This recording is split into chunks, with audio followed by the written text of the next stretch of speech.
గూడూరు మండలం గుండెంగ గ్రామంలో ఉద్రిక్తత చోటు చేసుకుంది. చెన్నరావు మండలం 16 చింతల గ్రామంలో జరిగిన కుటుంబ హత్య ఘటన నేపథ్యంలో పోలీసులు భారీగా మోహరించారు. నిందితుడు మేలక బన్నీని అదుపులోకి తీసుకున్నారు. ఇటు గుండెంగ గ్రామంలో వ్యాపార షాపులను మూసివేయించారు. నిందితుడిని కఠినంగా శిక్షించాలని గ్రామస్తులు ఆందోళన చేశారు. గ్రామంలో ఎలాంటి అల్లర్లు జరగకుండా భారీ బందోబస్తు ఏర్పాటు చేశారు. ఎప్పటికప్పుడు ఘటనపై ఆరా తీస్తున్నారు జిల్లా ఎస్పీ సుధీర్ రామ్నాథ్. మరోవైపు నిందితుడిని కఠినంగా శిక్షించాలని నర్సంపేట పిఎస్ ముందు బాధిత బంధువులు ధర్నా చేశారు. నిందితుడిని కఠినంగా శిక్షించాలని డిమాండ్ చేశారు.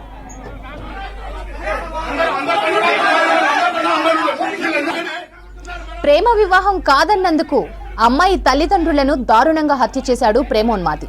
అడ్డొచ్చిన 2 పిల్లల్ని సైతం తీవ్రంగా గాయపరిచారు. వరంగల్ జిల్లా చెన్నరావుపేట మండలం 16 చింతల తండాలో చోటు చేసుకుంది. నెక్కొండ నుంచి గుండెంకు చెందిన మేకల నాగరాజ్ దీపికతో పరిచయం ఏర్పడింది. వీరిద్దరూ 5 నెలల క్రితం ఓ గుడిలో పెళ్లి చేసుకున్నట్లు తెలుస్తోంది. అయితే బాలిక మైనర్ కావడంతో పోలీసులకు ఫిర్యాదు చేశారు తల్లిదండ్రులు. పోలీసులు ఇద్దరికీ కౌన్సిలింగ్ ఇచ్చారు. దీంతో కక్ష పెంచుకున్న నాగరాజు దీపిక తల్లిదండ్రులను దారుణంగా పొడిచి చంపాడు. ఈ ఘటన జిల్లా వ్యాప్తంగా కలకలం రేపింది.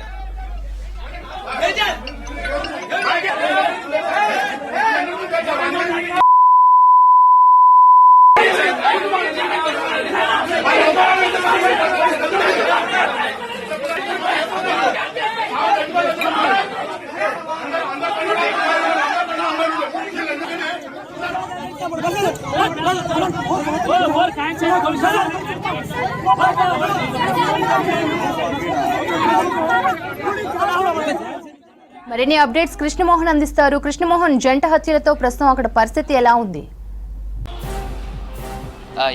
ప్రస్తుతం అయితే ఈ జంట హత్యల నేపథ్యంలో ఆందోళనలు అయితే కొనసాగుతున్నాయి. మహబూబాద్ జిల్లా గూడూరు మండలం గుండెంగ తండాకు సంబంధించినటువంటి గ్రామంలో అయితే ఇక్కడ ఉద్రిక్తమైనటువంటి పరిస్థితులు ఉన్నాయని చెప్పచ్చు. ప్రస్తుతం అయితే పోలీసులు భారీగా మోహరించారు. ఇదే గ్రామానికి చెందినటువంటి నాగరాజు అలియాస్ బన్నీ ఈ హత్యకు కారణమయ్యాడు. ఇదే గ్రామం కావడంతో సెన్సిటివ్ ప్లేస్గా పోలీసులు గుర్తించారు. ఈ గ్రామంలో ఎలాంటి ఆందోళన జరగకుండా భారీగా మోహరించారు.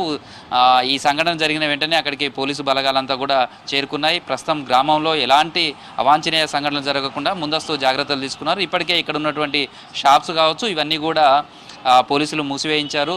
తర్వాత ఈ పోస్ట్ మార్టం అయ్యి వాళ్ళకి సంబంధించినటువంటి అంత్యక్రియలు ఇవన్నీ పూర్తయ్యే వరకు కూడా ఇక్కడ పోలీస్ పికెటింగ్ కావచ్చు బందోబస్తు కొనసాగించాలనేది పోలీసులు భావిస్తున్నారు. అందుకు తగ్గట్టుగా ఇక్కడ ఏర్పాట్లు చేశారు. ప్రస్తుతం అయితే ఇటు శ్రీనివాస్ సుగుణకు సంబంధించినటువంటి డెడ్ బాడీస్కు పోస్ట్ మార్టం నిర్వహించాల్సి ఉంది. ఉదయం నుంచి కూడా నర్సంపేటకు సంబంధించి చూస్తే కూడా పోస్ట్ మార్టం జరిగే మార్చురీ దగ్గర ప్రభుత్వ హాస్పిటల్లోని మార్చురీ దగ్గర కూడా కంటిన్యూగా ఆందోళనలు కొనసాగుతూనే ఉన్నాయి. వాళ్ళకు సంబంధించినటువంటి బాధితుల బంధువులు కావచ్చు, తర్వాత గిరిజన సంఘాలకు సంబంధించినటువంటి వాళ్ళంతా కూడా హాస్పిటల్ మార్చురీ దగ్గర చేరుకున్నారు. వాళ్ళ బంధువులకు ధైర్యం చెప్పే ప్రయత్నం చేస్తున్నారు. సేమ్ టైంలో నిందితుడి మీద కఠినంగా శిక్షించాలి అంటూ వాళ్ళ ఆందోళన చేస్తున్నారు. నర్సంపేట పోలీస్ స్టేషన్ వద్ద చేరుకొని అక్కడ కూడా ఆందోళన చేశారు. డీసీపీ స్థాయి అధికారితో పాటు మిగతా పోలీస్ అధికారులు కూడా వాళ్ళకు నచ్చజెప్పారు. ఖచ్చితంగా ఈ ఘాతుకానికి పాల్పడినటువంటి నిందితుడి పైన కఠినంగా శిక్షించే విధంగా కూడా చట్టంలో కేసులు పెడతాం, ఖచ్చితంగా అతన్ని శిక్షిస్తామని చెప్పారు. అదేవిధంగా ప్రభుత్వ పరంగా కూడా బాధిత కుటుంబాలను ఆదుకోవడానికి కూడా హామీ కూడా లభించినట్టుగా తెలుస్తుంది. అయితే అక్కడ దాదాపు గంటన్నర సేపు ఆందోళన నిర్వహించారు. పోలీసులు వాళ్ళకందరికీ కూడా నచ్చజెప్పారు. సాయంత్రం అవుతుంది, ఇన్సిడెంట్ జరిగిన సంబంధించి కూడా వాళ్ళ పోస్ట్ మార్టం పూర్తి కావాలి, తర్వాత అంత్యక్రియలకు సంబంధించినటువంటి ప్రక్రియ ఇదంతా కూడా చూడాలి కాబట్టి సహకరించాలంటూ కూడా కుటుంబ సభ్యులు అదేవిధంగా బంధువులు అక్కడికి గిరిజన సంఘాలకు సంబంధించినటువంటి వాళ్ళ నేతలతో కూడా పోలీసులు చర్చ జరిపారు. అయితే పోలీస్ స్టేషన్ దగ్గర ధర్నా విరమించిన తర్వాత అక్కడి నుంచి నర్సంపేట టు వరంగల్ వెళ్ళే అమరవీరుల స్తూపం దగ్గరికి చేరుకున్నారు. అక్కడ కూడా పెద్ద ఎత్తున ఆందోళన నిర్వహిస్తున్నారు. ఇటు వరంగల్కు అటు నర్సంపేటకు వెళ్ళేటువంటి ప్రధాన రహదారిపైన బైఠాయించారు. ఓ దశలో కూడా ఈ సంఘటనను నిరసిస్తూ నిందితుడిని తమకు అప్పగించాలంటూ కూడా బాధితుల పెట్రోల్ బాటిల్తో కూడా ఆత్మహత్యానికి కూడా కొంతమంది ప్రయత్నం చేయడం, పోలీసులు అడ్డుకోవడంతో తీవ్ర ఉద్రిక్తకు కారణమైంది. ఈ నేపథ్యంలోనే పోలీసులు అయితే చెప్తున్నారు ఖచ్చితంగా చట్టపరంగా నిందితుడికి శిక్ష పడే విధంగా చూస్తాం. ప్రభుత్వం కూడా బాధిత కుటుంబానికి అండగా ఉంటుంది. దానికి సంబంధించినటువంటి క్లూస్ కావచ్చు, తర్వాత వాటికి సంబంధించిన సాక్ష్యాలు సేకరించడం, ఎవిడెన్స్ సేకరించడానికి సంబంధించి కూడా ఇప్పటికే పోలీసుకు సంబంధించినటువంటి అనేక విభాగాలు పనిచేస్తున్నాయి. ప్రస్తుతం విచారణ జరుగుతున్న తీరు కావచ్చు, ఇదంతా కూడా వాళ్ళ బంధువులకు కూడా పోలీసు ఉన్నతాధికారులు వివరించారు. అయితే బంధువులు మాత్రం ఆ, ఈ ఈ ఈ సంఘటనలో ఇద్దరు ప్రాణాలు కోల్పోయారు. మరో వాళ్ళకి సంబంధించినటువంటి పిల్లలు ఇద్దరు కూడా తీవ్రమైనటువంటి గాయాలతో ఉన్నారు. వాళ్ళు కూడా హాస్పిటల్లో చికిత్స పొందుతున్నారు.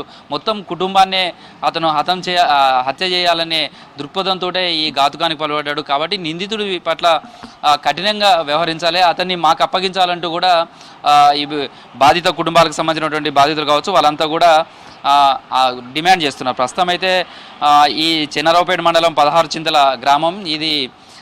ఈ గ్రామంలో కూడా పోలీసులు భారీ ఎత్తున మోహరించారు. అక్కడికి పోలీసులంతా కూడా చేరుకుంటున్నారు. అక్కడ ఉన్నటువంటి వాళ్ళందరినీ కూడా ఎలాంటి ఆందోళనగాళ్ళు లేకపోతే అక్కడ ఎలాంటి నిరసనలు చేయకుండా కూడా వాళ్ళకు నచ్చజెప్పే ప్రయత్నం అయితే పోలీసులు చెప్తున్నారని చెప్పచ్చు.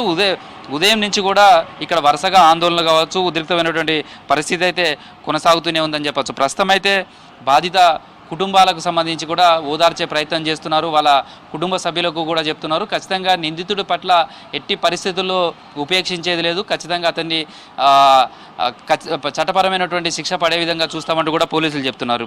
మరోవైపు దీపికకు సంబంధించి కావచ్చు ఆమె సోదరుడు మదన్కి సంబంధించినటువంటి వైద్యం ఇక్కడ హన్మకొండలోనే ప్రైవేట్ ఆసుపత్రుల్లో అందిస్తున్నారు. మదన్కి అయితే మాత్రం సీరియస్గానే గాయాలయ్యాయి, లోపల బోన్ కూడా ఫ్రాక్చర్ అయినట్టుగా చెప్తున్నారు. దానికి సంబంధించిన ఒక మేజర్ ఆపరేషన్ కూడా చేయాల్సి ఉంటుంది.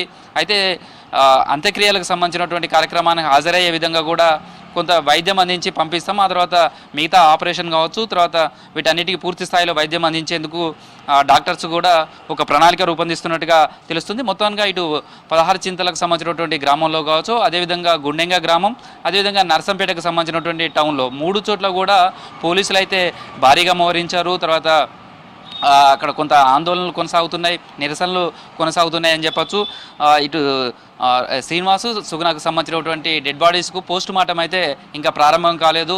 ఓవైపు ఆందోళన నేపథ్యంలో కావచ్చు, ఇదంతా కూడా మరికొద్దిసేపట్లోనే పోస్ట్ మార్టం అంతా కూడా పూర్తి చేసి ఈరోజే అంత్యక్రియలు జరిపే విధంగా కూడా పోలీసులు ప్రయత్నం చేస్తున్నారు. దానికి సంబంధించి కుటుంబ సభ్యులతో కూడా చర్చలు జరుపుతున్నారు. ఎందుకంటే రాత్రి ఇన్సిడెంట్ జరిగింది, వాళ్ళు చనిపోయిన తర్వాత డెడ్ బాడీలు అంతా కూడా ఇక్కడికి తీసుకొచ్చారు, వాళ్ళకి సంబంధించినవి. తర్వాత బంధువులతో కూడా మాట్లాడుతున్నారు. సాయంత్రం అవుతున్న నేపథ్యంలో కూడా అంత్యక్రియలను ఈరోజు సాయంత్రం వరకే పూర్తి చేయాలనేది పోలీసులు భావిస్తున్నారు. ఇప్పటికే హంతకుడు నిందితుడిగా ఉన్నటువంటి నాగరాజు అలియాస్ బన్నీ పోలీసుల అదుపులోనే ఉన్నాడు. అయితే ఈ హత్య జరిపే సమయంలో కూడా అతనికి కూడా స్వల్ప గాయాలైనట్టుగా తెలుస్తుంది. అతను పోలీసులు అయితే అదుపులో తీసుకొని విచారణిస్తున్నారు. అతనికి వైద్యం కూడా అందించినట్టుగా తెలుస్తుంది. ఇదే క్రమంలో అతని ఫ్రెండ్ ఒకరు పవన్ అనే అతన్ని కూడా పోలీసులు అదుపులో తీసుకున్నారు. అతనిపైన కూడా బాధిత కుటుంబ సభ్యులు కూడా దాడి చేసే ప్రయత్నం చేశారు. అతన్ని పోలీసులు అదుపులో తీసుకొని విచారణ చేస్తున్నారు. అతను ఏమైనా సహకరించాడా అనే కోణంలో కూడా చేస్తున్నారు. మొత్తంగా ఈ హత్యకు సంబంధించి ఒక పక్కా ప్రణాళికతోటే మాత్రమే హత్యకు ప్రయత్నం చేసినట్టుగా కూడా పోలీసులు భావిస్తున్నారు. ఆ వైపుగానే ఇన్వెస్టిగేషన్కు సంబంధించి కూడా కొనసాగుతుందని చెప్తున్నారు. నాగరాజు చాలా రోజులుగా హైదరాబాద్లో ఉన్నారు. వారం 10 రోజుల క్రితమే గుండెంగ గ్రామానికి మరొకసారి ఆయన వచ్చినట్టుగా తెలుస్తుంది. 2-3 సార్లు ఈ గ్రామంలో రెక్కి నిర్వహించడం, వాళ్ళు రేకుల ఇల్లు కావడం, గాలి ఎక్కువ ఉండదు కాబట్టి వాళ్ళు బయటనే పడుకుంటున్నారనే విషయాన్ని కూడా ఆయన నిర్ధారించుకున్నారు. ఆ తర్వాతనే రాత్రి 1:30 తర్వాత మంచి నిద్రలో ఉండే సమయంలోనే దాడి చేస్తే ప్రతిఘటించే అవకాశం కూడా ఉండదు. ఖచ్చితంగా వాళ్ళని హత్య చేయాలనే మోటివ్ తోటే నాగరాజు ఈ దుశ్చర్యకు పాల్పడ్డాడనేది పోలీసులు అయితే ప్రాథమికంగా గుర్తించినట్టుగా చెప్తుంది. కొన్ని కీలకమైనటువంటి ఎవిడెన్స్ను కూడా సంపాదించినట్టుగా తెలుస్తుంది. ఇప్పటికే ఈ హత్యకు ఉపయోగించినటువంటి వెపన్ కత్తిని ఈ తల్వార్లో టైపు ఒక స్పెషల్గా కత్తిని రూపొందించుకున్నట్టుగా చెప్తున్నారు. ఆ కత్తిని కూడా పోలీసులు స్వాధీనం చేసుకున్నారు. ఇతనికి ఇంకెవరైనా సహకరించాలనే కోణంలో కూడా ప్రస్తుతం అయితే దర్యాప్తు జరుగుతున్నారు. సేమ్ టైంలో దీపికకు సంబంధించి కావచ్చు, అదేవిధంగా నాగరాజుకు సంబంధించి పరిచయం ఎక్కడి నుంచి జరిగింది, తర్వాత ఆయన ఆటో ఏ రూట్లో నడిపేవాళ్ళు, తర్వాత దీపికను హైదరాబాద్కు తీసుకువెళ్ళిన తర్వాత ఎవరెవరితోటి కలిసి ఉన్నారు, దీంట్లో ఈ మొత్తం ఇన్వాల్వ్మెంట్ ఎవరెవరు అయ్యారు, తర్వాత హన్మకొండలో ఉన్నటువంటి మహిళా పోలీస్ స్టేషన్లో కూడా 5 నెలల క్రితం వీళ్ళు కేసు పెట్టడం జరిగింది. అప్పుడు కౌన్సిలింగ్ ఇచ్చారు. హైదరాబాద్ నుంచి తీసుకొచ్చిన తర్వాత ఇద్దరి కుటుంబాలకు వాళ్ళ పిల్లలను కూడా అప్పగించిన తర్వాత కూడా ఎవరి కుటుంబం ఎవరి జోలికి వెళ్ళొద్దు అంటూ కూడా వాళ్ళు ఒక కాంప్రమైజ్ అయినట్టుగా చెప్తున్నారు. అదంతా కూడా పోలీస్ స్టేషన్ బయటనే జరిగిందనేది చెప్తున్నారు. అసలు మొత్తం ఈ సంఘటనలో అప్పుడు ఎవరెవరు ఇన్వాల్వ్ అయ్యారు, దీని అన్నింటినీ కూడా వివరాలు సేకరించే ప్రయత్నం చేస్తున్నారు. ప్రస్తుతం అయితే దీపిక ఆరోగ్యం కొంత మెరుగుగానే ఉన్నప్పటికీ మదన్కి సంబంధించి ఆమె సోదరుడు మదన్కి సంబంధించి మాత్రం కొంత క్రిటికల్ కండిషన్ ఉన్నదనేది చెప్తున్నారు. మరో 24 గంటలు గడిస్తే పూర్తి స్థాయిలో ఆయన ఆరోగ్య పరిస్థితికి సంబంధించి ఒక బులెటిన్ విడుదల చేసేందుకు అవకాశం ఉందని చెప్తున్నారు. ప్రస్తుతం అయితే పోస్ట్ మార్టంకు సంబంధించి అయితే పూర్తిగా సన్నద్ధమయ్యారు. డాక్టర్లు కూడా అక్కడికి చేరుకుంటున్నారు. మరికొద్దిసేపట్లోనే ఈ పోస్ట్ మార్టం అంతా పూర్తి చేసిన తర్వాత వాళ్ళ బంధువులకు ఈ మృతదేహాలను అప్పగించడంతో పాటు డెడ్ బాడీస్ని తర్వాత ఇవాళ సాయంత్రం వరకే వాళ్ళకు సంబంధించినటువంటి అంత్యక్రియలు జరిపే విధంగా కూడా పోలీసులు అయితే ప్రస్తుతం వాళ్ళ బంధువులతో కూడా మాట్లాడే ప్రయత్నం చేస్తున్నారు. మరోవైపు గిరిజన సంఘాలు కావచ్చు, కొంతమంది వాళ్ళ బంధువులకు సంబంధించి ఆ గ్రామస్తులు వాళ్ళు మాత్రం నర్సంపేటలో ఉన్నటువంటి అమరవీల స్థూపం దగ్గర మాత్రం వాళ్ళ ఆందోళన ఇంకా కంటిన్యూ అవుతుందనే చెప్పుకోవచ్చు. మొత్తంగా పోలీసులు అయితే ఓవైపు విచారణ కొనసాగిస్తూనే ఉన్నారు. నిందితుడు ఇప్పటికే మొత్తం సంఘటనకు సంబంధించినటువంటి మొత్తం వివరాలన్నీ కూడా సేకరించినట్టుగా తెలుస్తుంది. తర్వాత కొంతమంది వాళ్ళ బంధువులకు సంబంధించి కూడా అదుపులో తీసుకునే ప్రయత్నం పోలీసులు చేస్తున్నట్టుగా కూడా సమాచారం అందుతుంది. మొత్తంగా ఓవైపు ఎవిడెన్స్ కలెక్ట్ చేయడం, మరోవైపు నిందితుడిని విచారణ చేస్తున్న నేపథ్యం, తర్వాత వాళ్ళ బంధువులకు సంబంధించినటువంటి వాళ్ళని కూడా కొంతమందిని పిలిపించి మాట్లాడుతున్నట్టుగా కూడా తెలుస్తుంది. మరోవైపు పోస్ట్ మార్టం అంతా కూడా పూర్తి చేసే సంబంధించినటువంటి ప్రక్రియ ప్రారంభించడం, తర్వాత ఈ ఆందోళన చేస్తున్నటువంటి బంధువులు కావచ్చు వాళ్ళ కుటుంబ సభ్యులతోటి నచ్చజెప్పే ప్రయత్నం ఇదంతా కూడా కొనసాగుతుంది. ప్రస్తుతం అయితే నర్సంపేట కావచ్చు, 16 చింతల తండాకు సంబంధించిన గ్రామం ఇది చెన్నారావుపేట మండలం. ఇక్కడ ఈ 2 చోట్ల మాత్రం ఉద్రిక్తత కంటిన్యూ అవుతుంది. కొడంగ గ్రామానికి సంబంధించి మాత్రం అక్కడ పోలీసులు భారీగా మోహరించారు. ఈ 2 గ్రామాలతో పాటు నర్సంపేట కావచ్చు, మిగతా చోట్ల కూడా ఆందోళన కొనసాగుతాయి. నిందితుడికి ఖచ్చితంగా కఠినంగా శిక్షించాలి అనేది మాత్రం వాళ్ళు డిమాండ్ చేస్తున్నారు. ప్రస్తుతం అయితే పోలీసులు ఎలాంటి అవాంఛనీయ సంఘటనలు జరగకుండా అయితే భారీ బందోబస్తు ఏర్పాటు చేశారని చెప్పుకోవచ్చు.